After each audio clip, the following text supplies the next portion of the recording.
ہم سب دیکھتے ہیں کہ دن کا آغاز ہم رات کو سونے کے بعد جاگنے سے کرتے ہیں. تو اب میں سٹیپ بائی سٹیپ دن کے مختلف کاموں کے بارے میں کچھ باتیں ذکر کروں گی. آپ اپنے پاس نوٹ بھی کر سکتے ہیں، اپنے پاس ٹو ڈو لسٹ بنا سکتے ہیں کہ آپ نے کیا کیا کرنا ہے. یعنی سب سے پہلے صبح کے وقت کیا کرنا ہے. رسول اللہ صلی اللہ علیہ وسلم نے فرمایا، ہر شخص صبح وقت اٹھتا ہے تو اپنے نفس کا سودا کرتا ہے، پھر یا تو اسے آزاد کرتا ہے یا اسے ہلاک کرتا ہے. یعنی ہر شخص ہر روز ایک تجارت کرتا ہے جس میں یا تو وہ فائدہ اٹھاتا ہے یا وہ نقصان اٹھاتا ہے. ہر روز ہمیں دن کے 24 آورز مل جاتے ہیں اور 24/7 یعنی پورے ہفتے میں ہمیں ہر روز 24 آور ملتے ہیں. اب کچھ لوگ ایسے ہیں کہ جو ان 24 آورز کو بہترین طریقے سے گزارتے ہیں اور پھر وہ کامیاب ہو جاتے ہیں. ان کا سودا نفع بخش ہوتا ہے، وہ پروفٹ کما لیتے ہیں. اور کچھ لوگ انہی 24 آورز کو ضائع کر کے دنیا میں بھی نقصان اٹھاتے ہیں اور آخرت میں بھی نقصان اٹھاتے ہیں. تو اس لیے ہمیں وہ کام لازمی کر لینے چاہیے کہ جن سے یہ 24 آورز ہمارے سیکیور ہو جائیں اور ہماری کامیابی کا راستہ ان سے طے ہو جائے.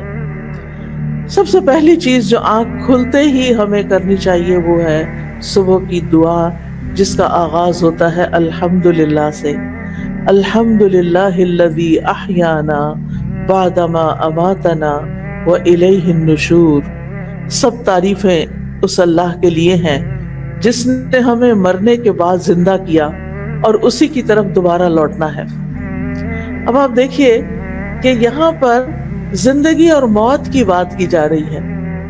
آپ کو یہ تو معلوم ہی ہوگا کہ النوم اخو الموت، کہ نیند موت کی بہن ہوتی ہے. جس طرح نیند میں انسان کچھ دیکھتا نہیں، کچھ سنتا نہیں، اسی طرح موت کے بعد بھی انسان کا دیکھنا سننا ختم ہو جائے گا. اب آپ دیکھیے کہ انسان کی قرآن مجید سے ہمیں پتہ چلتا ہے کہ ہم جب رات کو سوتے ہیں تو ہماری ایک روح لے لی جاتی ہے. اسی وجہ سے وہ روح آپ دیکھیں کہ جہاں جہاں جاتی ہے، جو جو کچھ دیکھتی ہے، اس کا ایک کنیکشن انسان کے ساتھ بھی ہوتا ہے. تو اسی کی بنا پہ ہم خواب دیکھتے ہیں. اور بعض اوقات وہ انسان جو ہے وہ بہت ساری سفر طے کر رہا ہوتا ہے، جو لوگ دنیا سے گزر چکے ہیں ان سے جا کے مل رہا ہوتا ہے. تو یہ دراصل روحوں کی ملاقات ہوتی ہے. پھر جس شخص کو اللہ تعالیٰ زندگی دیتا ہے اس کی روح واپس اس کے جسم میں صبح جاگتے ہی لوٹا دی جاتی ہے، اور جن کی موت نیند کے اندر لکھی ہوتی ہے ان کی روح واپس نہیں آتی. اسی لیے آپ نے ضرور یہ سنا ہوگا کہ فلاں شخص سویا تو پھر اٹھا ہی نہیں، کیونکہ اس کی وہ روح جس پر اس کی زندگی کا دار و مدار تھا وہ اس کو واپس نہیں دی گئی. تو یاد رکھیے ہماری زندگی اور ہماری موت ٹوٹلی اللہ سبحانہ و تعالیٰ کے کنٹرول میں ہے. اس لیے ہر روز جب صبح ہمیں زندگی کا ایک اور دن ملتا ہے تو ہمیں کیا کرنا چاہیے؟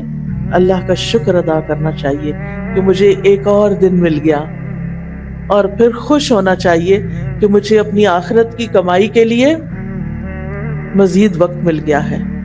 اور یاد رکھیے کہ جب انسان شکر ادا کرتا ہے تو اللہ تعالیٰ کا وعدہ ہے لَإِن شَكَرْتُمْ لَأَزِيدَنَّكُمْ، اگر تم نے شکر ادا کیا تو میں تمہیں اور زیادہ عطا کروں گا. جو بندہ شکر گزار ہوتا ہے، گریٹفل ہوتا ہے، اس کی نعمتوں میں اضافہ ہوتا چلا جاتا ہے. پھر آپ دیکھیے کہ ہم عام طور پر بھی اللہ سبحانہ تعالیٰ کی اللہ کی تعریف کیوں کریں. ہم دیکھتے ہیں کہ قرآن مجید سے ہمیں پتہ چلتا ہے کہ کائنات کی ہر چیز اللہ کی تسبیح بیان کر رہی ہے. اگر یہ پہاڑ اور یہ درخت اور یہ پھول اور پھل اور یہ پتے اور یہ تمام چیزیں اللہ کی تسبیح کرتی ہیں تو پھر ہم پیچھے کیوں رہیں؟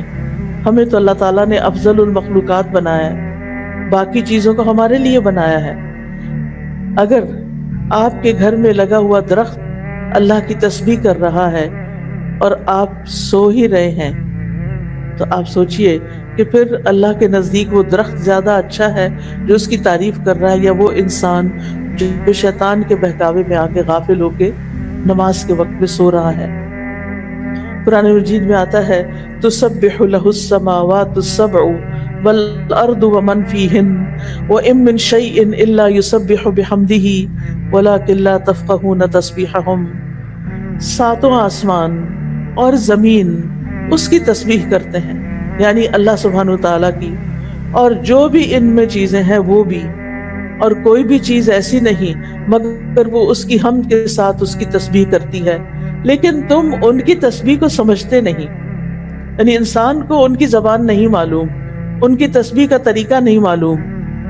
بے شک وہ ہمیشہ سے بردبار نہایت بخشنے والا ہے، یعنی اللہ رب العزت انسانوں کو معاف کر دیتا ہے کہ جس وقت ساری کائنات اللہ کی حمد بیان کر رہی ہوتی ہے، سارے فرشتے اللہ تعالیٰ کی عبادت میں لگے ہوئے ہوتے ہیں، وہاں ایک انسان جس کو اختیار دیا گیا، جس کو اللہ تعالیٰ نے چوائس دے دی ہے، وہ اپنی چوائس سے اللہ کی عبادت کرے تو ساری مخلوق سے افضل ہو جاتا ہے، اور جب وہ اللہ کی دی ہوئی اس آزادی سے فائدہ نہیں اٹھاتا اور اللہ کی نافرمانی کرتا ہے تو ساری مخلوقات سے زیادہ نچلا ہو جاتا ہے۔ ثم رددناہ اسفل سافلین، اسفل سافلین، سافل کہتے ہیں نیچے گرنے والے کو، اور اسفل جو سب سے نیچے جا گرے۔ جب ساری کائنات اللہ کا ذکر کرے گی اور انسان نہیں کرے گا تو انسان تو پیچھے رہ جائے گا نا، اس کو تو عزت اسی میں ملے گی کہ وہ اپنی چوائس سے یہ سب کچھ کرے۔ نبی صلی اللہ علیہ وسلم نے فرمایا قیامت کے دن اللہ تعالیٰ کے سب سے افضل بندے وہ ہوں گے جو کثرت سے اللہ کی تعریف کرنے والے ہیں۔ تو اس لیے جو نعمت بھی آپ کو ملے اس پر الحمدللہ ضرور کہیے۔ حدیث میں آتا ہے الحمدللہ کہنا میزان کو نیکیوں سے بھر دیتا ہے۔ اتنا بڑا کلمہ ہے یہ کہ اللہ میں تیری تعریف کرتی ہوں، تیری حمد و ثنا کرتی ہوں۔ پھر اسی طرح اگر انسان پانی کا ایک گھونٹ بھی پیتا ہے، ایک گھونٹ، اور اس کے بعد الحمدللہ کہتا ہے تو اللہ تعالیٰ اس بندے سے راضی ہو جاتا ہے۔ اب آپ صبح کے وقت اٹھ گئے، صبح کے وقت اٹھ کر آپ نے دعا پڑھی، زندگی ملنے پر اللہ کا شکر ادا کیا۔ اب اس شکر کا عملی طریقہ کیا ہے کہ آپ نماز فجر ادا کریں۔ تو اٹھنے کے بعد پہلا کام نماز فجر ادا کرنا ہے، کیونکہ سورج نکلنے کے ساتھ ہی نماز فجر کا وقت چلا جاتا ہے، تو اس کو with in time, with in limits ہمیں ادا کرنا ہوتا ہے۔ فجر کی نماز جو ہے یہ عمل کی پہلی بنیاد ہے۔ اس وقت آپ نے ثابت کر دیا کہ آپ اللہ کے بندے ہیں یا اپنے نفس کے بندے ہیں۔ جو نفس کے بندے ہوتے ہیں وہ اپنی مرضی کے کام کرتے ہیں اٹھ کے، اور جو اللہ کے بندے ہوتے ہیں، جو اللہ کی عبادت گزار ہوتے ہیں، وہ پہلا کام کیا کرتے ہیں؟ نماز ادا کرتے ہیں۔ رسول اللہ صلی اللہ علیہ وسلم نے فرمایا اللہ نے بندوں پر 5 نمازیں فرض کی ہیں، جس نے انہیں ادا کیا اور ان کا حق ہلکا سمجھتے ہوئے ان میں سے کچھ کیا تو اللہ کا اس کے لیے قیامت کے دن کے لیے یہ وعدہ ہے کہ اس کو جنت میں ضرور داخل فرمایا ہے، اور جس نے ان نماز کیا مگر ان کا حق ہلکا سمجھتے ہوئے ان میں سے کچھ ضائع کر دیا تو اللہ کا اس عہد نہیں، وہ چاہے تو عذاب دے اور چاہے تو معاف فرما دے۔ لہذا نماز کو معمولی چیز نہیں سمجھنا چاہیے۔ اللہ سبحانہ تعالیٰ صبح کے بعد اور عصر کی نماز کے بعد فرشتوں سے بندوں کا حال پوچھتے ہیں کہ جب تم گئے تھے، یہ تو آپ کو معلوم ہے نا، ہمارے دائیں بائیں کرامن کاتبین ہیں، 2 فرشتے ہیں۔ ان کی ڈیوٹی 24 آور کی نہیں ہوتی، ان کی ڈیوٹی 12 آور ہوتی ہے، اور یہ فجر اور اپنی ڈیوٹی تبدیل کر دیتے ہیں۔ جو فجر کے وقت آتے ہیں وہ عصر کے وقت تک ہم نے جو کچھ کیا ہوتا ہے وہ سارا لکھ کر واپس لے جاتے ہیں، اور وہاں سے نیکسٹ فریش فرشتے آ جاتے ہیں جو اگلے وقت کے لیے، پوری رات کے لیے ہمارے اعمال لکھتے ہیں، اور پھر وہ فجر کے وقت واپس جاتے ہیں اور نئے فرشتے فجر کے وقت ہمارے پاس آ جاتے ہیں۔ جب یہ واپس جانتے ہیں تو اللہ تعالیٰ خود ان سے پوچھتے ہیں کہ تم نے بندوں کو کس حال میں چھوڑا وہ کہتے ہیں ہم نے اس حال میں چھوڑا کہ وہ نماز پڑھ رہے تھے اور اس حال میں ان کے پاس پہنچے کہ وہ نماز پڑھ رہے تھے. تو جو شخص فجر اور عصر کی نماز کا اہتمام کرتا ہے اس کی ڈیلی رپورٹ اللہ سبحانہ و تعالیٰ کے پاس بہت بہترین جاتی ہے کہ وہ نماز پڑھ رہے تھے. پھر قیامت کے دن سب سے پہلا سوال بھی کس کے بارے میں ہوگا؟ نماز کے بارے میں. اگر نماز درست ہوئی تو ساری چیزیں ٹھیک ہو جائیں گی اور اگر نماز درست نہیں تو سارے اعمال میں بگاڑ آ جائے گا. صلی اللہ علیہ وسلم نے فرمایا وہ آدمی ہرگز آگ میں نہیں جائے گا جس نے سورج نکلنے سے پہلے غروب ہونے سے پہلے نماز پڑھی، یعنی فجر اور عصر کی نماز پڑھی. اور نماز پڑھنے سے اللہ تعالیٰ بندے کے رزق کا وعدہ بھی کرتے ہیں. فرمایا وَأْمُرْ أَهْلَكَ بِالصَّلَاةِ وَاصْطَبِرْ عَلَيْهَا لَا نَسْأَلُكَ رِزْقًا نَحْنُ نَرْزُقُكَ. اور اپنے گھر والوں کو نماز کا حکم دیجئے اور اس پر خوب پاک کاربند رہیے. ہم تم سے کسی رزق کا مطالبہ نہیں کرتے، ہم ہی تمہیں رزق دیں گے. تو اس سے یہ پتہ چلتا ہے کہ جو شخص اپنی عبادت صحیح طور پر کرتا ہے اللہ سبحانہ وتعالیٰ اس کو تنہا نہیں چھوڑتا. نماز سے انسان کے گھر میں برکت آتی ہے، اس لیے خود بھی نماز ادا کرنی چاہیے اور گھر والوں کو بھی اس کا حکم دینا چاہیے. فجر کی سنتوں کو کبھی نہ چھوڑیں. صلی اللہ علیہ وسلم نے فرمایا فجر سے پہلے کی 2 رکعتیں دنیا اور جو کچھ اس میں ہے اس سے بہتر ہے. فجر کی سنتیں بہتر کس سے؟ پوری دنیا سے. اگر آپ کو پوری دنیا بھی مل جائے تو بھی وہ کم ہے بنسبت اس کے کہ آپ 2 رکعت نماز سنت ادا کریں. اور اگر سنت کا اتنا بڑا اجر ہے تو پھر فرض کا کیا ہوگا؟ یاد رکھیے فجر کے وقت سنت ہے، فجر کے وقت سونا درست نہیں. نبی صلی اللہ علیہ وسلم نے فرمایا ایک آدمی جو رات سے لے کر صبح تک سوتا رہا، آپ اس کے بارے میں فرمایا یہ وہ شخص ہے جس کے کان میں شیطان نے پیشاب کر دیا تھا. شیطان بھی ہم نے نہیں دیکھا اور اس کا پیشاب بھی نہیں دیکھا، لیکن نبی صلی اللہ علیہ وسلم نے فرمایا ہے تو بات درست، کیونکہ آپ صادق اور امین تھے. یہ بات تو ہم سب جانتے ہیں، سبھی مانتے ہیں. مراد اس سے یہ ہے کہ اس شخص کے اوپر خوب نحوست طاری ہوگی. اسی لیے آپ لیٹ اٹھتے ہیں، نماز نہیں ادا کرتے، اللہ کا ذکر نہیں کرتے، آپ کی طبیعت سارا دن بوجھل رہتی ہے.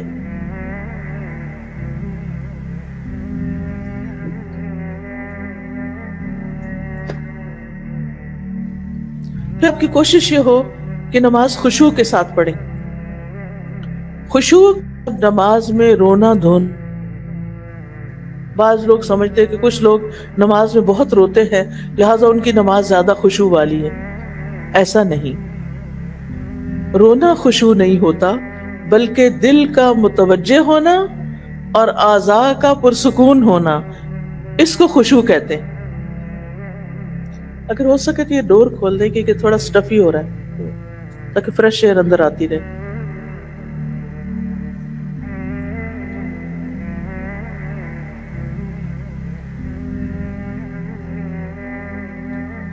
خشوع کس کو کہتے ہیں؟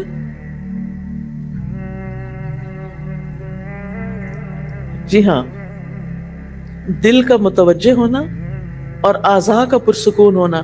یعنی نماز میں ہمیں ہلنا نہیں چاہیے، دائیں بائیں نہیں ہونا چاہیے، ایسے بھی جھوم جھوم کے بھی نماز نہیں پڑھنی چاہیے. نماز میں سٹل بالکل ساکت کھڑے ہونا چاہیے کہ اگر کوئی پرندہ بھی آ کے بیٹھ جائے تو وہ بیٹھا رہے کہ یہ شخص شاید یہ کوئی پول ہے یا کچھ اور ہے. اور اس بات کا خیال رکھنا کہ میں اللہ کے سامنے کھڑی ہوں، اس سے خشوع آتا ہے. بہت سے لوگ یہ کوشچن کرتے ہیں نماز میں کیسے جائیں. بس یہ سوچ لیں نماز پڑھنے سے پہلے کہ میں اللہ سبحانہ وتعالیٰ کے سامنے کھڑی ہوں. پھر اپنے رب سے سرگوشیاں کریں، چپکے چپکے باتیں کریں، یعنی نماز کے الفاظ ادا کریں. خشوع کے بغیر نماز ایسے ہی ہے جیسے روح کے بغیر جسم. خشوع نماز کی روح ہے. اور کامیاب ہونے والے مومنوں کی صفت یہ ہے قد افلح المؤمنون الذین هم فی صلاتهم خاشعون. یقیناً فلاح پا گئے وہ مومن جو اپنی نمازوں میں خشوع اختیار کرتے ہیں. رسول اللہ صلی اللہ علیہ وسلم نے فرمایا جب کوئی شخص نماز پڑھتا ہے تو وہ اپنے رب تبارک و تعالیٰ سے سرگوشی کرتا ہے. چنانچہ اسے معلوم ہونا چاہیے کہ وہ اپنے رب سے کیا سرگوشی کر رہا ہے. لہذا جب آپ نماز میں ہوں تو کھڑے بھی بہت خاموشی یعنی بہت سکون کے ساتھ کھڑے ہوں. رکوع میں جائیں تو ٹک جائیں پھر کھڑے ہوں. سجدے میں جائیں تو ماتھا اور ناک آپ کا زمین پر ٹک جائے اور تسبیحات پڑھیں. ہر ہڈی اپنے جوڑ پر آ جائے اور پھر آپ سیدھے کھڑے ہوں. یعنی یہ نہیں کہ آپ رکوع میں گئے ہیں ایسے جلدی سے نیچے ہوئے پھر کھڑے ہو گئے پھر جلدی سے سجدہ. کئی لوگ تو دونوں سجدے بس ایک ہی دفعہ سر رکھ کے 2 دفعہ مار کے اٹھ جاتے ہیں. یہ تو سجدہ نہیں ہوتا. ہم اللہ کے سامنے کھڑے. نماز میں یہ سوچ ہمارے اوپر چھائی رہے غالب رہے کہ میں اللہ کے سامنے ہوں, میرا رب مجھے دیکھ رہا ہے. اور اجر کو بھی سامنے رکھے. نبی صلی اللہ علیہ وسلم نے فرمایا تم جب بھی کوئی سجدہ کرتے ہو تو اللہ اس سجدے کی وجہ سے تمہارا ایک درجہ بڑھا دیتا ہے. ہر سجدے کی وجہ سے ایک درجہ بڑھ جاتا ہے اور اسی کے ذریعے تمہاری ایک خطا بھی مٹا دیتا ہے.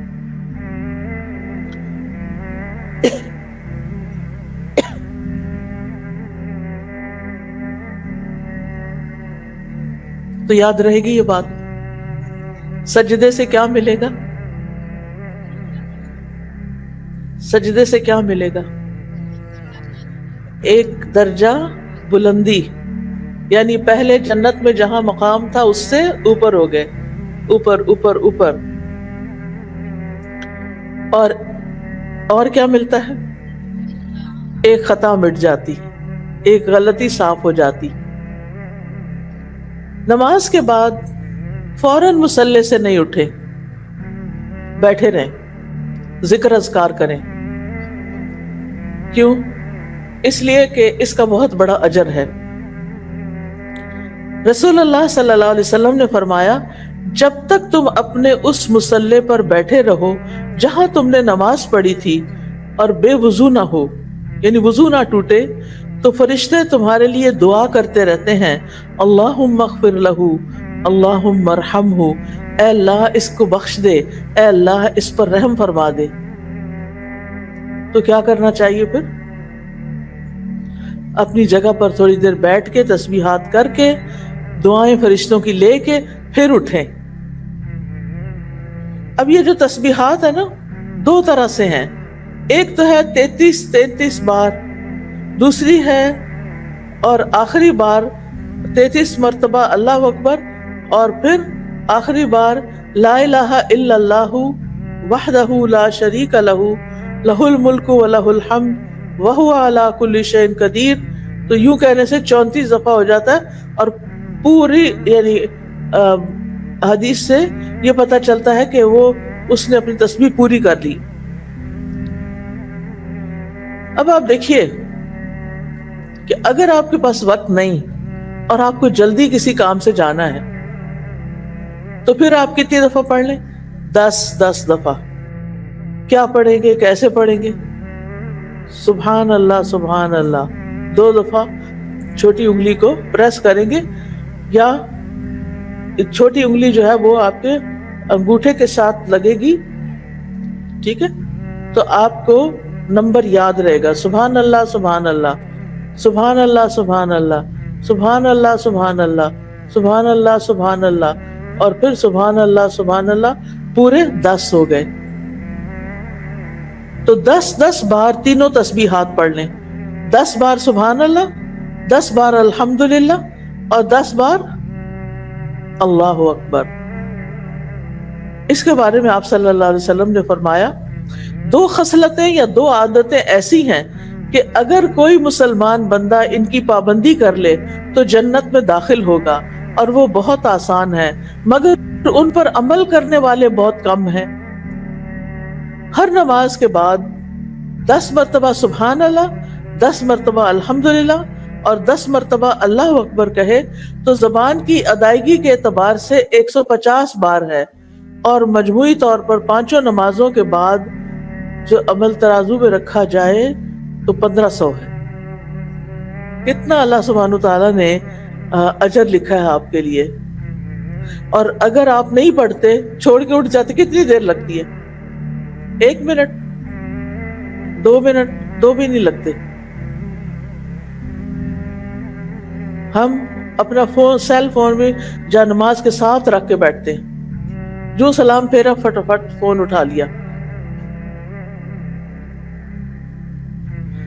اور اگر ہمارے کام کا کوئی میسج نہ ہو تو پھر ہم کیا کرتے ہیں؟ کچھ بھی مل جائے وہ چلا لیتے ہیں، اور اتنے بڑے خیر اور خزانے سے محروم ہو جاتے ہیں۔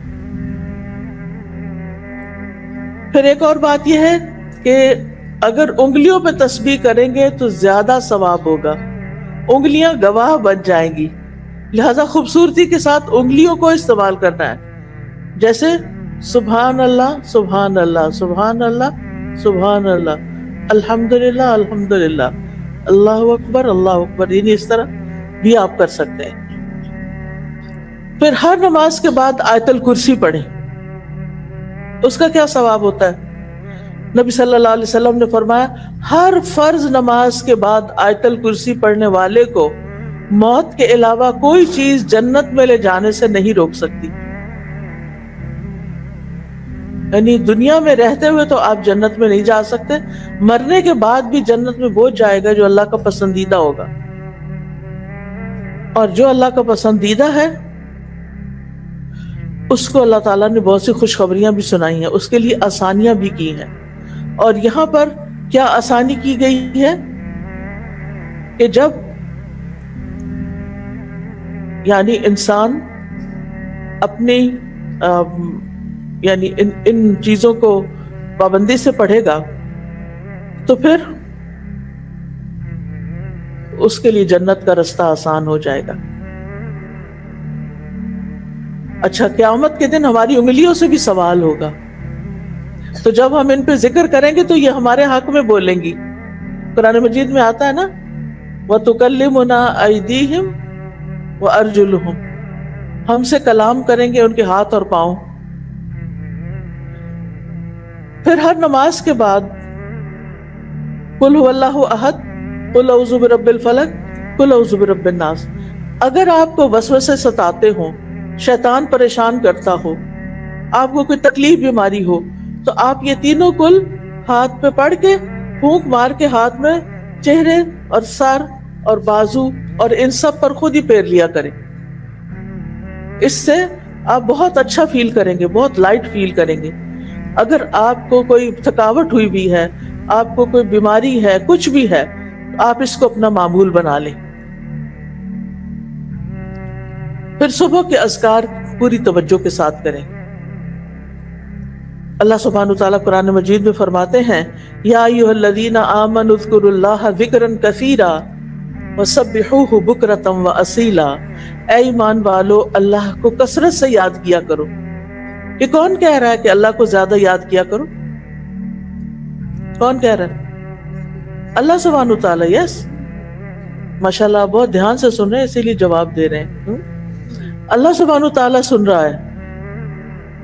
اللہ تعالیٰ فرما رہا ہے کہ اے ایمان والو اذکروا اللہ ذکرا کثیرا، اللہ کو بہت زیادہ یاد کیا کرو، اور صبح و شام اس کی تسبیح بیان کیا کرو۔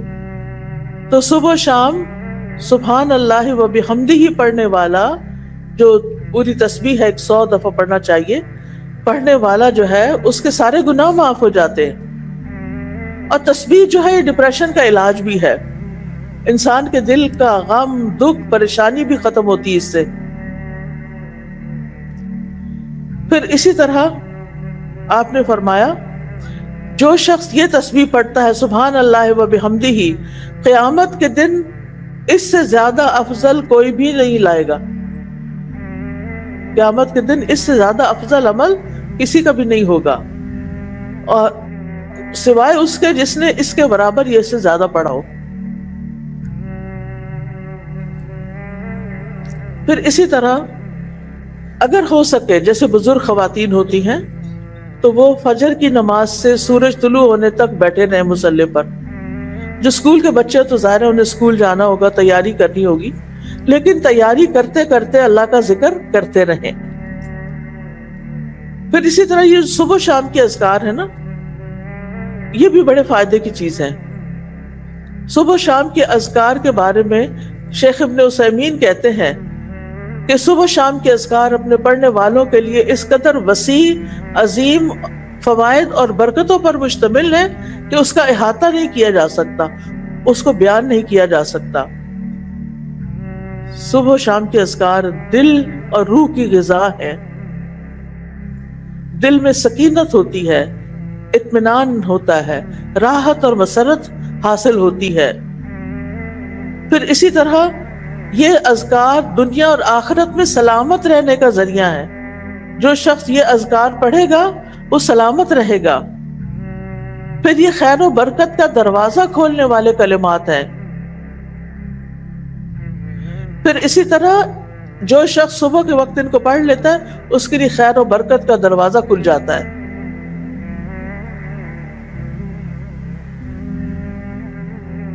پھر اسی طرح انسان شر کے واقع ہونے سے پہلے اور واقع ہونے کے بعد اسے ہٹانے کا ذریعہ بھی بنائے، یعنی ذکر کو. پھر آپ دیکھیے کہ ذکر کرتے ہوئے انسان اللہ کی نعمتوں کو یاد کرتا ہے، اس کی مہربانی کو یاد کرتا ہے، اللہ کے سامنے اپنے عجز و انکساری کا اظہار کرتا ہے. اور پھر یہ ذکر جو ہے یہ انسان کے لیے دشمن کے مقابلے میں جیسے زرہ ہوتی ہے نا، ویسے ہی ہے.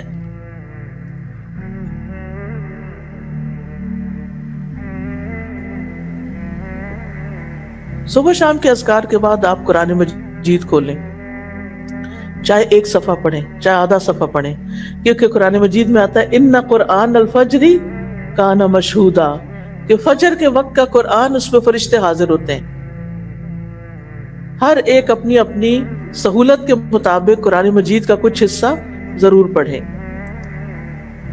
قرآن غموں کا علاج ہے، سکون کا ذریعہ ہے. قرآن کی تلاوت سے اجر ملتا ہے. ایک حرف کے نتیجے میں کیا ملتا ہے؟ 10 نیکیاں. اور پھر کہتے ہیں کہ الف لام میم یہ بھی حروف ہیں، یہ بھی قرآن کے حروف ہیں. صرف یہ کہنے سے الف لام میم کتنی نیکیاں مل جاتی ہیں؟ جی ہاں، 30 نیکیاں.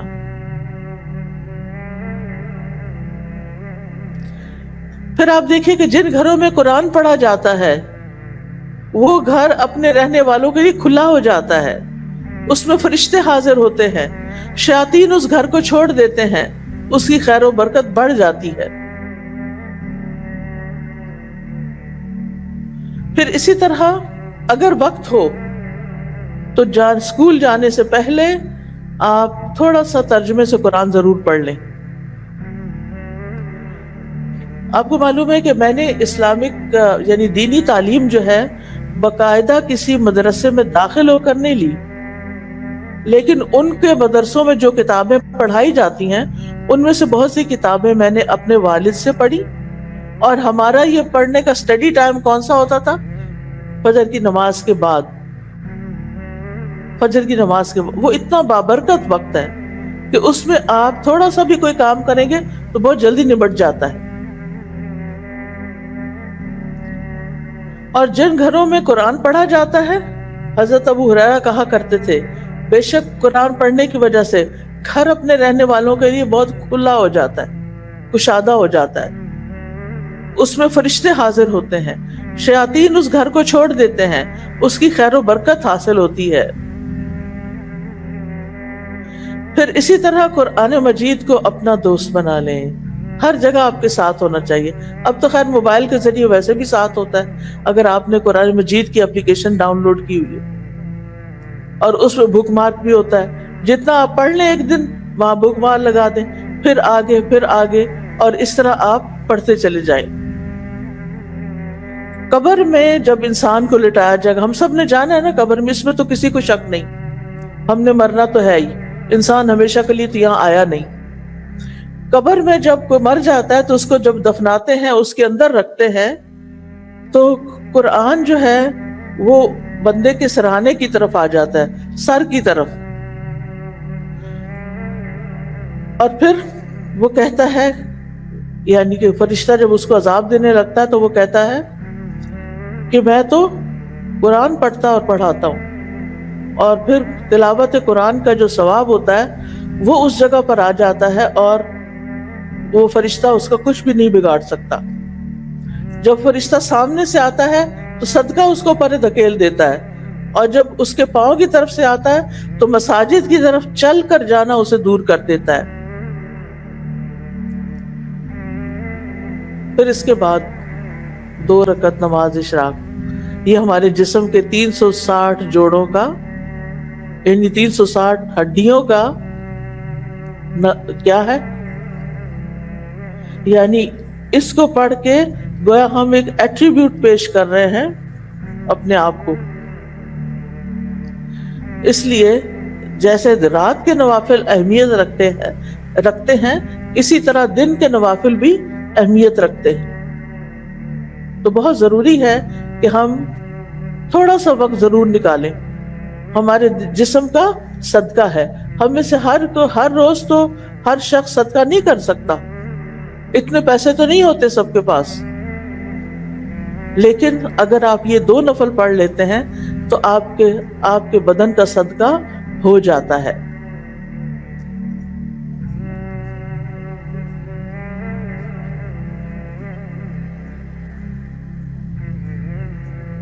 پھر اس کے بعد یہ کہ ہم میں سے ہر ایک کو, چاہے وہ اسکول میں جاتا ہے یا نہیں, زندگی کے ہر موڑ پر کیا کرنا چاہیے, اپنے لیے علم نافع میں اضافہ کرنا چاہیے.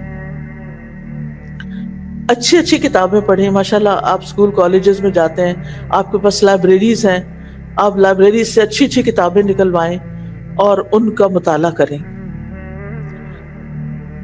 نبی صلی اللہ علیہ وسلم فجر کی نماز کے بعد سلام پھیرتے تھے تو یہ دعا کرتے تھے, اللہم انی اسألک علما نافعا وعملا ورزقا طیبا وعملا متقبلا, اور پاکیزہ رزق, طیب رزق اور عمل قبول ہونے والا یہ نصیب کر. تو علم نافع کیا ہے؟ علم نافع وہ نفع مند علم ہے جس سے انسان کی دنیا بھی سنورتی ہے اور آخرت بھی. لہٰذا اسکول کالج میں جو بھی آپ چیزیں ایسی پڑھ رہی ہیں جو آپ کو آئندہ زندگی میں کام آنے والی ہیں تو وہ علم نافع ہے. پھر اس میں دینی علوم بھی آ جاتے ہیں, دنیاوی علوم بھی آ جاتے ہیں. اور پھر یہ کہ علم سیکھنے اور سکھانے کے لیے اپنے اوقات مقرر کریں. ہر وقت کتابیں لے کے نہ بیٹھے رہیں. گھر والے کو اسی کام کے لیے بلائیں اور آپ کہیں مجھے تو پڑھنا ہے, اور ان کو کتابیں دکھا کے تو پھر آپ آرام کریں. تو ایسا نہیں ہونا چاہیے, ٹھیک ہے نا. پھر ناشتے کی باری آتی, ناشتہ ضرور کریں, اگرچہ کھجور ہی کھائیں. بہت سے بچے اسکول میں بھوکے چل پڑتے ہیں اور پھر کینٹین پہ آ کر جیسی تیسی چیزیں کھا لیتے ہیں, بس پیٹ بھر لیتے ہیں. پھر آپ دیکھیے کہ اگر آپ گھر سے ناشتہ کر کے چلیں گے, اور خاص طور پہ لڑکیوں کو کیلشیم کی بہت ضرورت ہوتی, اگر آپ 1 کپ دودھ اور 2 کھجوریں بھی کھا کے گھر سے آ جائیں تو آپ کے لیے دوپہر تک آپ کا گزارا ہو سکتا ہے, کام چل سکتا ہے. لیکن اس سے جو دونوں چیزوں سے آپ کو انرجی ملے گی, آپ کی قوت میں اور زیادہ اضافہ ہوگا. نبی صلی اللہ علیہ وسلم نے فرمایا, دودھ کے علاوہ کوئی چیز ایسی نہیں جو کھانے اور پینے دونوں سے کفایت کرے. یعنی دودھ کو کھا بھی سکتے اور پی بھی سکتے. آپ نے دیکھا ہوگا نا کہ وہ جم جاتا ہے, بازو کا دودھ دہی بن جاتا ہے, تو اس کو کھا لیں اور دودھ کو پی لیں. پھر آپ دیکھیے کہ کھانے سے پہلے کیا کریں. کوئی بتائے گا؟ آپ میں سے کوئی بتائے گا؟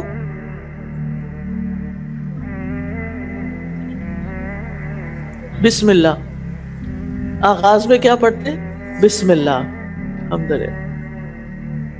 اگر شروع میں یاد نہیں رہا تو پھر کیا کریں؟ بسم اللہ اولہ و آخرہ. ٹھیک ہے. کھانا کھڑے ہو کے کھانا چاہیے یا بیٹھ کے؟ بیٹھ کے. چلتے پھرتے چیزیں اٹھا کے منہ میں نہ ڈالیں، ان کو اکٹھا کر کے رکھ دیں اور پھر کہیں بیٹھ جائیں اور پھر اطمینان سے کھاتے بھی رہیں اور ساتھ پڑھتے بھی رہیں. پھر دائیں ہاتھ سے کھانا چاہیے یا بائیں ہاتھ سے؟ دائیں ہاتھ سے. ہر لقمہ اور ہر گھونٹ لے کر کیا پڑھنا چاہیے؟ الحمدللہ. اس سے کیا فائدہ ہوتا ہے؟ کیا فائدہ ہوتا ہے؟ ایک دفعہ الحمدللہ کہنے سے میزان نیکیوں سے بھر جاتا ہے. یعنی اللہ سبحانہ تعالیٰ کو اپنی حمد بہت پسند ہے. پھر آپ دیکھیے کھانا کھانے کے بعد کی دعائیں کس کس کو آتی ہیں؟ ماشاءاللہ کچھ ہاتھ کھڑے ہیں. جس کو نہیں آتی، آپ لوگ کے ذہن بہت زرخیز ہیں، بہت جلدی آپ یاد کر سکتے ہیں. آپ یہ کر سکتے ہیں کہ کھانے کی دعائیں لے کے ان کا پوسٹر جو ہے وہ آپ گھر کے کسی وال پہ لگا لیں، جو کچن میں کھانا کھاتے ہوئے آپ کی نظر اس پہ پڑے. اور پہلے سے ہی تیاری کر لیں کہ کیونکہ اتنی ایج جب ہم نہیں نا کچھ پڑھتے تو پھر ہمیں پڑھنے کی عادت بھی نہیں ہوتی. تو لہٰذا بہت ضروری ہے کہ ہم کیا کریں؟ دعا پڑھیں.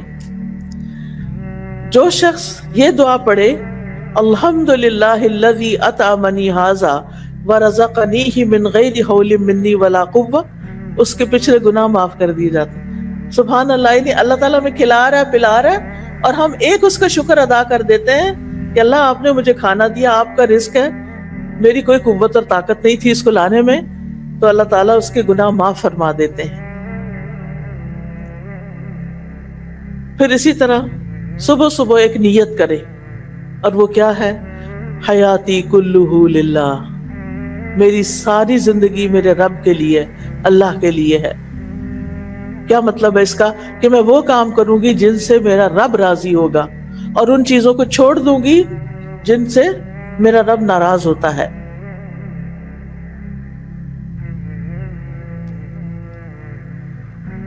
اللہ سبحانہ تعالیٰ کی پسند کے کام کون کون سے ہیں؟ کوئی بتائے گا مجھے؟ اللہ تعالیٰ کن کاموں کو پسند کرتا ہے؟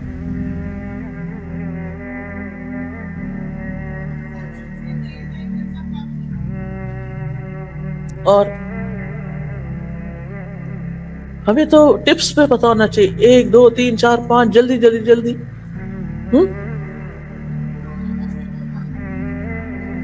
ٹھیک ہے، شاباش، ٹھیک ہے، بالکل. اور بیسیکلی ساری، ایک تو اللہ کی عبادت کرنا اور ساری مخلوق سے احسان کرنا، ہر بندے سے اچھی طرح پیش آنا، دوسروں کو معاف کر دینا، والدین کا احترام کرنا، ٹیچرز کا احترام کرنا، پیٹھ پیچھے بری بری باتیں نہیں کہنا.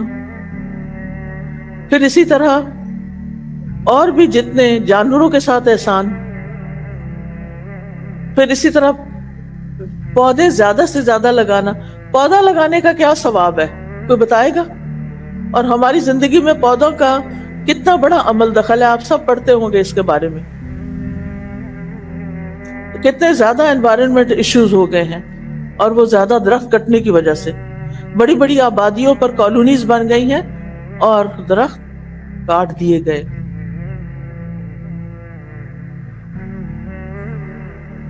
تو اللہ سبحانہ تعالیٰ کے لیے ہم اپنی زندگی کو خالص کریں کہ اللہ میری زندگی آپ کے لیے، اور پھر ہم ایمان کے ساتھ خوبصورت بنیں.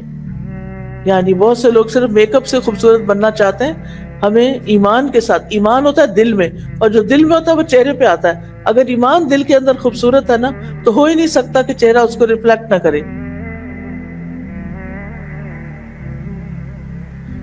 پھر اسی طرح قلبی طہارت کے ساتھ ساتھ روح کی غذا اب تک آپ دے رہے تھے اس کو، اب جسمانی طہارت کا بھی خیال کریں۔ پاک صاف رہنے والوں کے بارے میں ہمارا دین ہمیں کیا سکھاتا ہے؟ شاباش، ان اللہ یحب التوابین ویحب المتطہرین، بے شک اللہ توبہ کرنے والوں سے محبت کرتا ہے اور پاک صاف رہنے والوں سے۔ اللہ سبحانہ تعالیٰ پاک صاف رہنے والوں سے محبت کرتا ہے۔ کس کو نہیں چاہیے اللہ کی محبت؟ ہمیں سے ہر شخص کو چاہیے ہوتی ہے۔ لہٰذا اللہ کی محبت ان لوگوں کے لیے ہے جو پاکیزگی کا اہتمام کریں گے۔ پھر آپ دیکھیے کہ طہارت میں جسم، ناخن، بدن، سکن، بال، ان سب کی طہارت کا خیال کرنا چاہیے۔ مسواک کرنا، مسواک کرنے کے کیا فائدے ہیں؟ آپ میں سے کوئی بتائے گا؟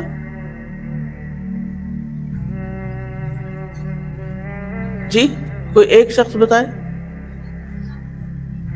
جی، رب کی منہ کی پاکیزگی اور رب کی خوشنودی حاصل ہوتی ہے۔ شاباش۔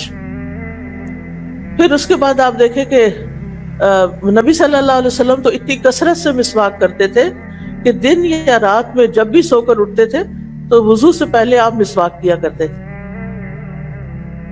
وضو سے بھی پہلے مسواک۔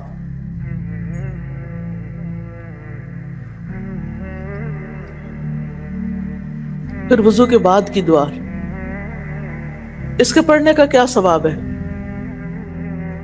جو شخص وضو کرے اور اچھی طرح وضو کرے اور یہ دعا پڑھے، اشہد ان لا الہ الا اللہ وحدہ لا شریک لہ واشہد ان محمدا عبدہ ورسولہ اللہم اجعلنی من التوابین واجعلنی من المتطہرین، یہ دعا بھی ساتھ ہی لگا لے۔ ایک قرآنی دعا ہے اور ایک مسنون دعا ہے۔ وضو کے بعد اگر آپ اس کو پڑھیں گے تو نبی صلی اللہ علیہ وسلم نے فرمایا اس شخص کے لیے جنت کے 8 دروازے کھول دیے جائیں گے۔ اتنی مختصر سی دعا ہے اور کتنا اچھا اکرام ہوگا۔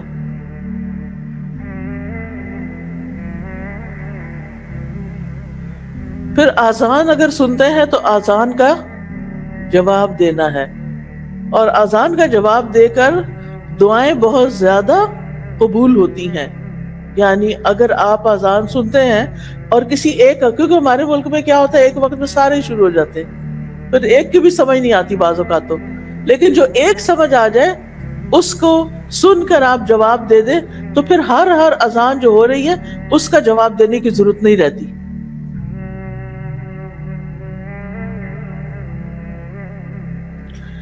پھر اسی طرح آپ دیکھیں کہ اپنے رب کے ساتھ اپنا توکل جو ہے وہ مضبوط کریں، رب پر بھروسہ کریں۔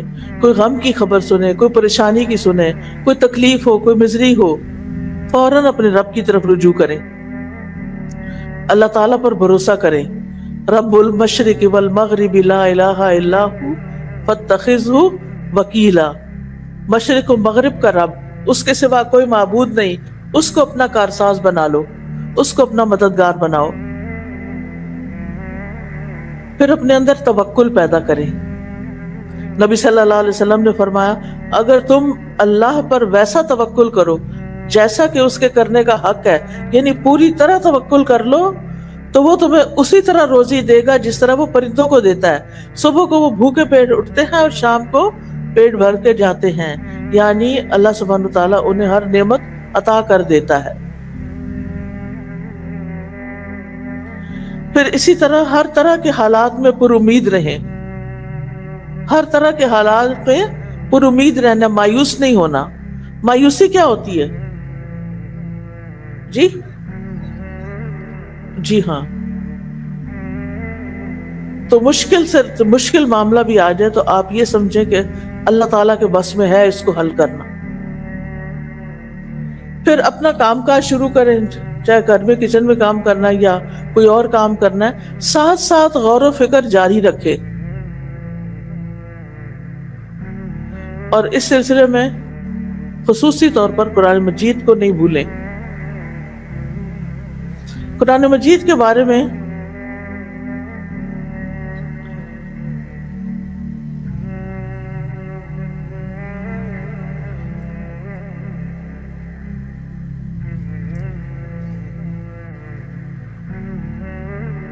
قرآن مجید میں اللہ سبحانہ تعالیٰ کا جو ذکر ہے اور غور و فکر ہے اس کے بارے میں بہت سی آیات آتی ہیں. اپنا کام کاج کرتے ہوئے خوب ذکر کرتے رہیں. سبحان اللہ، الحمد للہ، استغفر اللہ، لا الہ الا اللہ، لا حول ولا قوت الا باللہ، سبحان اللہ العظیم و بحمدہ. پھر ساتھ ساتھ توبہ بھی کرتے رہیں کہ اللہ تعالیٰ مجھ سے کوئی غلطی ہو تو مجھے معاف کر دے. استغفار کے بھی فائدے ہیں. قرآن مجید میں آتا ہے نوح علیہ السلام نے اپنی قوم سے کہا کہ اپنے رب سے معافی مانگ لو، یقیناً وہ بہت معاف کرنے والا ہے. وہ تم پر برستی ہوئی بارش اتارے گا، وہ مالوں اور بیٹوں کے ساتھ تمہاری مدد کرے گا، تمہیں باغات عطا کرے گا، تمہارے لیے نہریں جاری کر دے گا. یہ سارے فائدے کس سے ہیں؟ استغفار کرنے. استغفر اللہ، استغفر. ویسے تو استغفار کے کئی صیغے ہیں، لیکن کم از کم اگر ہم استغفر اللہ بھی کہتے رہیں، اللہم اغفر لی بھی کہتے رہیں، اللہ مجھے بخش دے بھی کہتے رہیں، تو انشاءاللہ اس کے بہت سے فائدے آپ کو حاصل ہوں گے. پھر ایک اور بات یہ کہ وقت کا بہتر سے بہتر استعمال کریں. جو آپ کے پڑھنے کے، اگر آپ اسکول کالج جاتے ہیں، کوئی کلاس نہیں چھوڑیں، اپنے ٹیچرز کی رسپیکٹ کریں، جو وہ کہتے ہیں وہ کر لیں. بعض ٹیچر ذرا سخت ہوتے ہیں، مائنڈ نہ کریں، ان کی سختی زندگی میں آپ کو بہت فائدہ دے جائے گی. اپنے سارے دن کو پروڈکٹیو بنائیں. پروڈکٹیو ڈے کیسے گزرتا ہے؟ پورے دن میں جو کام آپ نے کرنے ہیں ان کی لسٹ بنا لیں، اور پھر اپنے آپ سے پوچھیں یہ میں نے کیوں کرنا ہے. بے سوچے سمجھے کاموں میں ہاتھ نہ ڈالیں، پلان کر کے کام کریں. اور جو کام ایسے ہی فضول میں ہو جاتے ہیں ان کی بھی لسٹ بنا لیں، ان پہ غور کریں کہ کیا واقعی اس کی ضرورت ہے. اور جن کاموں سے آپ کو نقصان ہوا، کوئی جھگڑا فساد ہوا یا کوئی اور غلط چیز ہو گئی، اس کی بھی لسٹ بنا لیں. اب ان میں سے 3 طرح کے کام ہو گئے نا. ایک ہے با مقصد، ایک ہے بے مقصد، اور ایک ہے نقصان دہ. نقصان دہ کاموں پہ تو کراس لگا دیں، جیسے غیبت ہے، چغلی ہے، کسی کے ساتھ لڑائی جھگڑا ہے، فتنہ فساد، ان کے تو قریب بھی نہیں جانا. بے مقصد باتوں کو بھی چھوڑ دیں. قرآن مجید میں آتا ہے کہ کامیاب لوگ کون ہیں؟ جو لغو سے پرہیز کرتے ہیں. قد افلح المؤمنون الذین هم فی صلاتهم خاشعون والذین هم عن اللغو معرضون. وہ جو لغو سے اعراض برتتے ہیں، لغو کو چھوڑ دیتے ہیں. پھر اسی طرح جو بھی کوئی کام کرنا ہو، اس کا ایک اینڈ ٹائم ضرور رکھیں کہ اتنے بجے تک مجھے یہ کام مکمل کر لینا ہے. جیسے ہوم ورک کرنا ہے آپ کو، تو اپنا اسکیڈول اس طرح کا بنائیں کہ مثلا مجھے شام کے 6 بجے تک اپنا ہوم ورک پورا کر لینا ہے. پھر اسی طرح بعض کام ہمیں مشکل لگتے ہیں، اس کے لیے روٹین بنائیں. یہ نہیں کہ کبھی کوئی کام شروع کر لیا، کبھی کوئی کر لیا. صبح سے شام تک آپ کا روزانہ کا ایک ٹائم ٹیبل ایسا ہونا چاہیے کہ آپ کچھ دنوں میں آٹو پہ آ جائیں. اس میں آپ کو بہت سہولت ہو جائے گی. آپ نے جتنے ٹارگٹ سیٹ کیے ہوں گے، جو بھی آپ کے بامقصد کام ہوں گے، ایک تو تھے نا نقصان دہ، ایک بے مقصد اور ایک بامقصد. تو جو بامقصد کام ہے ان کی آپ کے سامنے لسٹ ہوگی، لہٰذا وہ آپ ان کی روٹین بنا لیں، ان کی عادات پختہ کر لیں کہ یہ چیزیں مجھے اپنی زندگی میں لازماً لے کر آنی ہے. پھر کچھ چیزیں ہمارے نفس پہ بڑی بھاری ہوتی ہیں، تو اپنے نفس کا تزکیہ بھی کرتے رہیں. یعنی اپنے اندر کی صفائی کرنا بے حد ضروری ہوتا ہے. آپ دیکھیں کہ ہم اگر ظاہر میں بھی اگر نہائیں نہ اور میلے کپڑے پہن کر ان کے اوپر پرفیوم چھڑک لیں تو کیا ہوگا؟ کسی کو خوشبو نہیں آئے گی. لہذا بہت ضروری ہے کہ ہم اگر خوشبو لگانی ہے تو پہلے نہائیں. تزکیہ جو ہے یہ عربی کا لفظ ہے جس کے 2 کمپوننٹس ہوتے ہیں، ایک تخلیہ اور ایک تحلیہ. تخلیہ خا کے ساتھ ہے، تحلیہ ہا کے ساتھ ہے. تخلیہ کہتے ہیں خالی کرنا، یعنی اپنے اندر سے وہ چیزیں نکال کے اس کو خالی کر لے جو آپ کو پنچ کر رہی ہیں، تکلیف دے رہی ہیں، بادر کر رہی ہیں، جو آپ کی بے چینی کا سبب بنتی ہیں، اضطراب کا سبب بنتی ہیں، ان سب کو باہر نکالیں. بدگمانیاں، حسد، نفرت، بغض اور اس طرح کی ساری چیزیں. اور تحلیہ کہتے ہیں، حلیہ عربی میں کہتے ہیں زیور کو، آرنامنٹ. یعنی اپنے آپ کو کیا کریں؟ سجائیں. پھر اپنے اوپر خوبصورت چیزیں رکھیں بھی، پہنے بھی ان کو. یعنی اچھی عادات اپنائیں بھی. خراب عادتیں نکالتے جائیں زندگی سے اور اچھی عادتیں ڈالتے جائیں. صرف ظاہر میں نہیں بلکہ دل کے اندر بھی. اللہ تعالیٰ فرماتے ہیں وَلَكِنْ حَبَّبَ إِلَيْكُمُ الْإِيمَانَ وَزَيَّنَهُ فِي قُلُوبِكُمْ. اللہ نے تمہارے لیے ایمان کو محبوب بنا دیا اور اسے تمہارے دلوں میں سجا دیا.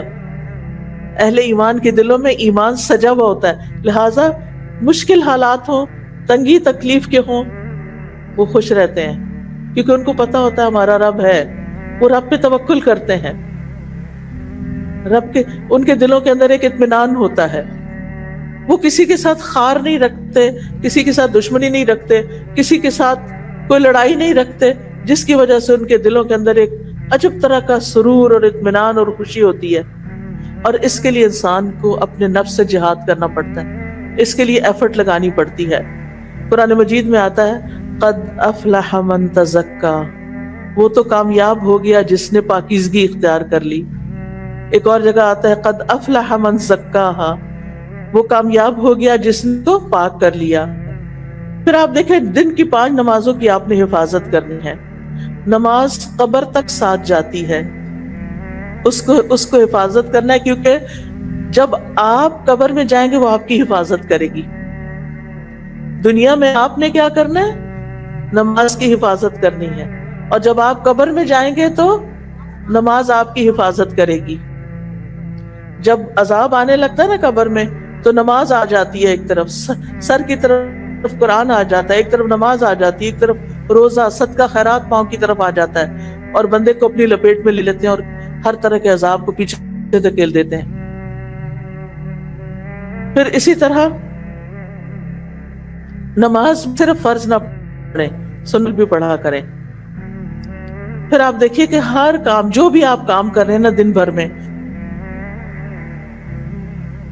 عادت سمجھ کر کریں، ملے گا. کیا آپ کی والدہ آپ سے پانی کا گلاس مانگتی ہیں اور آپ ان کو پانی پلا، بہت ثواب ملے گا. اس لیے جب امی بلائیں فوراً اٹھ کر جائیں، آپ عبادت کر رہے ہیں. جب اللہ تعالیٰ بلائیں تو نماز کی طرف جائیں، آپ کیا کر رہے ہیں؟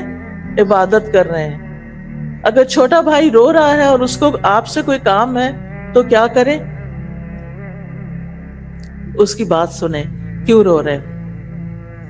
امی مصروف ہیں، وہ اس کو بہلا نہیں سکتی، آپ اس کو اٹھا لیں، آپ اس کو بہلا لیں، آپ اس کا خیال رکھیں. یہ بھی عبادت ہے. اگر گھر کی صفائی کرنا ہو تو یہ کیا ہے؟ یہ بھی عبادت ہے، کیونکہ ان اللہ یحب التوابین ویحب المتطہرین. اللہ تعالیٰ محبت کرتا ہے توبہ کرنے والوں سے اور پاک صاف رہنے والوں سے. اگر کھانا پکانا پڑے تو یہ بھی عبادت ہے. کیوں؟ کیونکہ بھوکے کو کھانا کھلانا جنت میں جانے والے جام سے، یہ عبادت ہے، جنت میں لے جانے والا کام ہے. ہمارا دین اتنا خوبصورت ہے کہ 24/7 جتنے بھی آپ کام اچھے اچھے کریں گے وہ سب عبادت ہے، وہ سب آپ کے اعمال نامے میں جمع ہو رہا ہے.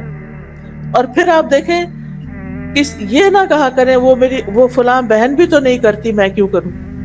یہ نہیں کہنا آپ نے. وہ بھائی نہیں کرتا، میں کیوں کروں. نہیں، نیکیوں میں ایک دوسرے سے آگے نکلیں. وہ نہیں کرتا، نہ کرے، مجھے کرنا ہے، میں جا رہی ہوں کرنے. دوسرے سے پہل کریں اور نیکی کے ہر کام میں کچھ نہ کچھ حصہ ڈالیں. حضرت ابو ہریرہ کہتے ہیں کہ رسول اللہ صلی اللہ علیہ وسلم نے فرمایا آج تم میں سے کس نے روزہ رکھا ہے؟ ابو بکر رضی اللہ عنہ نے فرمایا کہ میں نے. عرض کیا میں نے. آپ نے پوچھا آج تم میں سے کس نے مریض کی عیادت کی ہے؟ ابو بکر رضی اللہ عنہ نے کہا میں نے. آپ نے فرمایا آج تم میں سے کس نے جنازے میں شرکت کی ہے؟ ابو بکر رضی اللہ عنہ نے کہا میں نے۔ آپ نے پوچھا آج تم میں سے کس نے مسکین کو کھانا کھلایا؟ ابو بکر رضی اللہ عنہ نے کہا میں نے۔ اس پر نبی صلی اللہ علیہ وسلم نے فرمایا جب کسی شخص کے لیے ایک ہی دن میں یہ ساری خصلتیں جمع ہو جائیں وہ جنت میں ضرور داخل ہوگا۔ بلی کو آنے دیجیے گا، گھبرائیے گا نہیں، چیخنا نہیں، کوئی بات نہیں، وہ بھی ڈری ہوئی ہے نا، یہ بھی عبادت ہے۔ بلی کو چلی گئی بس، اب نجات پا گئی بیچاری۔ اس کو خوف سے بچانا بھی کیا ہے؟ عبادت ہے۔ یہ بھی عبادت کی آپ نے کہ آپ نے اس کو ڈانٹا نہیں، جھڑکا نہیں، چیخے نہیں، نہ وہ گھبرائے نہ آپ گھبرائے۔ وہ بیچاری کیا کر سکتی؟ آپ بڑے کہ بلی بڑی؟ کچھ لڑکیاں چپکلی کو دیکھ کے چیخے مارنے لگتی، وہ چپکلی بڑی ہے کہ آپ بڑے؟ کاکروچ بڑا ہے یا آپ بڑے؟ تو ایسی چیزوں کو دیکھ بہادر بنے، یعنی ہمیں بہادر رہنا چاہیے۔ پھر آپ دیکھیے کہ جہاں اچھے اچھے کام کرنے نا آپ نے، وہاں اللہ کی نافرمانی سے بھی بچنا ہے۔ کئی دفعہ غلط عادتیں پڑ جاتی ہیں، جیسے سیل فون پر، لیپ ٹاپ پر فضول فحش چیزیں دیکھنا، آنکھوں کا بھی گناہ ہوتا ہے۔ کانوں سے ایسے میوزک سنتے ہیں، اس کا بھی گناہ ہوتا ہے۔ لہٰذا کیا کرنا ہے؟ ایسی چیزوں کو چھوڑ دینا ہے، نفس سے جہاد کرنا ہے۔ اور گناہوں کو انسان اسی وقت چھوڑ سکتا ہے جب اس کے سامنے جہنم ہوتا ہے کہ مجھے جہنم میں نہیں جانا، میں نے آگ میں نہیں جانا۔ پھر جس انسان سے بھی ملیں سلام میں پہل کریں، مسکرا کے ملیں، آپ اچھے اخلاق والے ہوں گے۔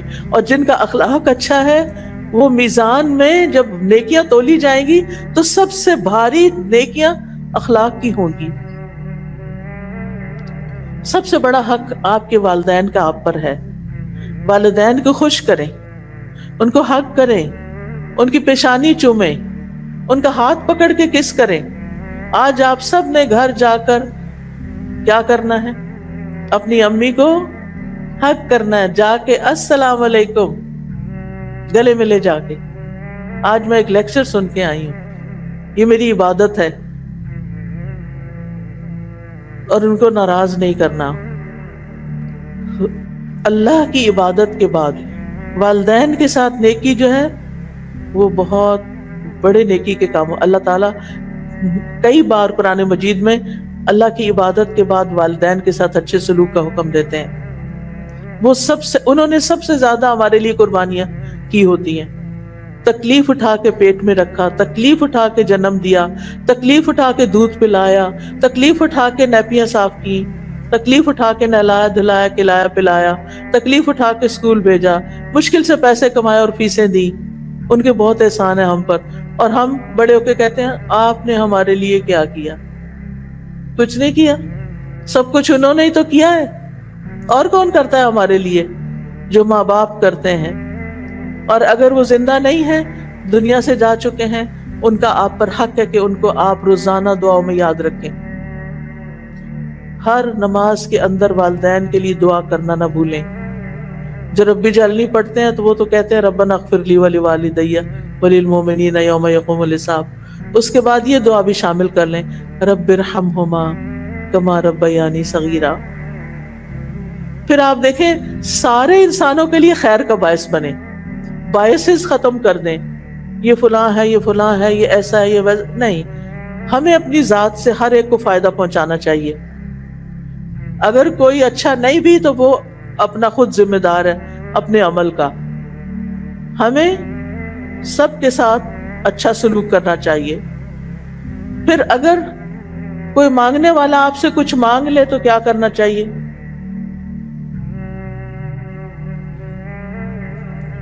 دے دینا چاہیے۔ نہیں ہے تو کیا کرنا چاہیے؟ کوئی اچھی سی بات کر لینی چاہیے اس سے، ڈانٹنا نہیں ہے۔ کچھ لوگ وہ گاڑیوں کے پاس آ کے ناک کر لیتے ہیں نا، وہ پھر یہ تم لوگ نے کیا کام بنایا، وہ ہر وقت مانگتے رہے۔ ایسا کبھی نہیں کہنا، وہ بھی انسان ہے۔ آج وہ نیچے ہے، آپ اوپر بیٹھے ہیں۔ سوچیں اگر یہ میں ہوتا یہاں پھر کیا کرتا؟ اس لیے ہر انسان کے ساتھ مہربانی کا سلوک کریں. کرو مہربانی تم اہل زمین پر، خدا مہربان ہوگا عرش بری. اگر ہم کسی انسان کے ساتھ مہربانی کریں گے اس کا بدلہ ضرور پائیں گے. ہمارا رب کئی گنا بڑھا کے بدلہ دیتا ہے. اس لیے کبھی بھی بخل نہ کرے کسی کے ساتھ اچھا کرنے میں، اور صلہ رب کے اوپر چھوڑ دیں. میں نے اس کا بدلہ اس سے لینا ہے. انسان کیا دے سکتے ہیں؟ انسانوں کی محنتوں اور نیکیوں کا بدلہ نہیں دے سکتے. وہ رب ہی دیا کرتا ہے. اس لیے اپنے اعمال کو رب کے لیے خالص کر لیں. جہاں بھی ہوں خیر پھیلانے والے ہوں. خیر الناس من ينفع الناس. اچھے لوگ وہ ہوتے ہیں جو لوگوں کو نفع پہنچاتے ہیں. حضرت عیسیٰ علیہ السلام کے بارے میں آتا ہے وَجَعَلَنِي مُبَارَكًا أَيْنَمَا كُنْتُ. اللہ نے مجھے مبارک بنایا جہاں بھی میں ہوں. برکتیں ہی برکتیں. تو برکتیں کن لوگوں کی ہوتی ہیں؟ جو جہاں بیٹھتے ہیں لوگوں کو فائدہ پہنچاتے ہیں. پھر پڑوسیوں کا خیال کرنا ہے آپ نے. اگر ہر روز مشکل ہے تو ویک میں ایک دن ضرور رکھیں کہ آپ اپنے نیبرز کا بھی خیال کریں وہ کس حال میں ہیں. کچھ پکائیں تو ان کے لیے بھیج دیں. اگر کوئی بیمار ہے تو عیادت کر دیں. گھر میں بھی سلام کو عام کریں. سلام صرف باہر کے لوگوں کے لیے نہیں ہوتا، گھر والوں کے لیے بھی ہوتا ہے. آس پاس کے لوگوں کے ساتھ تعاون کریں. اور یہ ذہن میں یاد رکھیں ہر چیز لکھی جا رہی ہے، ہر چیز ریکارڈ ہو رہی ہے، ہر طرف کیمرے لگے ہوئے ہیں، ہر چیز ریزرو ہو رہی ہے.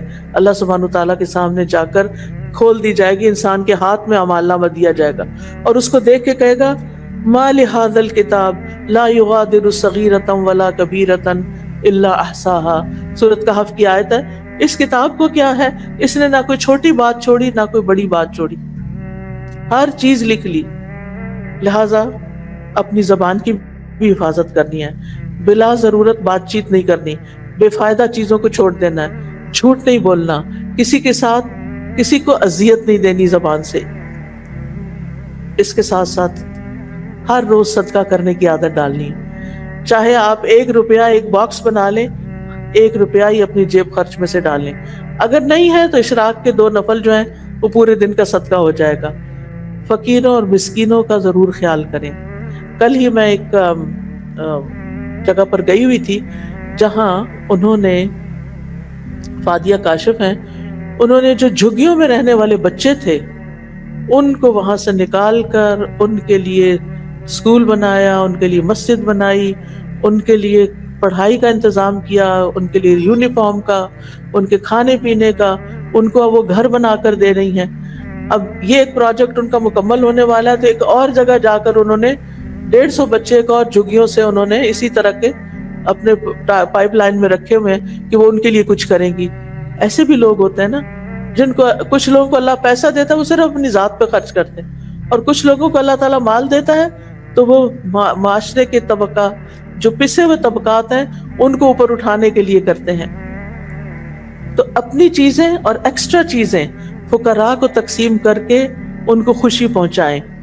نبی صلی اللہ علیہ وسلم کو نے فرمایا مومن کو خوش کرنا، اس کا قرض ادا کرنا، اس کی ضرورت پوری کرنا، اس سے کسی مصیبت کو دور کرنا افضل ترین اعمال میں سے ہے.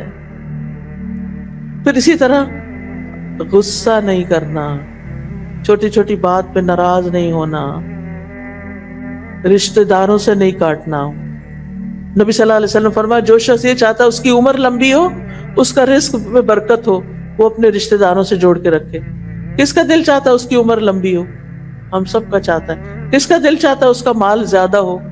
ہم سب کا چاہتا ہے. تو کیا کرنا ہے؟ اپنے رشتہ داروں سے، اور ابتدا کرنی ہے والدین سے، بہن بھائیوں سے، پھر خالہ، ماموں، چچا، ان کے بچے، ان سب سے اچھا سلوک کرنا ہے. عید ہو، ویکینڈز ہو، خاص موقع ہوں، ان کو گھر بلا لیں یا ان کے پاس چلے جائیں یا فون کر لیں یا میسج کر دیں، لیکن ان سے ان کا حال چال پوچھتے رہیں. پھر اسی طرح دوسروں کو معاف کرنے والے بنیں. فاصفح الصفح الجمیل، درگزر کرو، خوبصورت طریقے سے درگزر کرنا. دوسروں پر ظلم کرنے اور مظلوم کی آہ سے بچیں، دل کی سختی سے بچیں، برے خیالات اور بدگمانیوں سے بچیں، غیبت سننے سے بھی بچیں. اور جو آپ کی غیبت کرے اس کے ساتھ حسن سلوک کر لیں تاکہ وہ آئندہ سے نہ کرے. مصیبتوں اور مشکلات میں صبر سے کام لیتے ہوئے نماز سے مدد مانگیں. یعنی جب کوئی تکلیف کا وقت ہو تو اٹھ کے نماز پڑھ کے نفل پڑھ کے اللہ سے دعا کریں. خاص طور پر ایگزامز کے دنوں میں پریشانی اور غم میں لا الہ الا اللہ کا ورد کریں, دعائیں کرتے رہیں. تنگی آ جائے تو آسانی کا انتظار کریں, اللہ تعالیٰ سے بدگمان نہیں ہو, اور رات کو سونے سے پہلے اذکار پڑھیں, دعائیں پڑھیں, اور زندگی میں کم از کم ایک بار قرآن مجید کو ترجمے کے ساتھ سمجھ کر ضرور پڑھیں. اللہ تعالیٰ سے جا کے ملاقات کرنی ہے ہم نے قیامت کے دن, تو اللہ تعالیٰ اگر پوچھے کہ تم نے اتنی کتابیں پڑھی تھی, میری کتاب کیوں نہیں پڑھی, تو ہم کیا جواب دیں گے؟ کوئی جواب ہوگا ہمارے پاس؟ نو.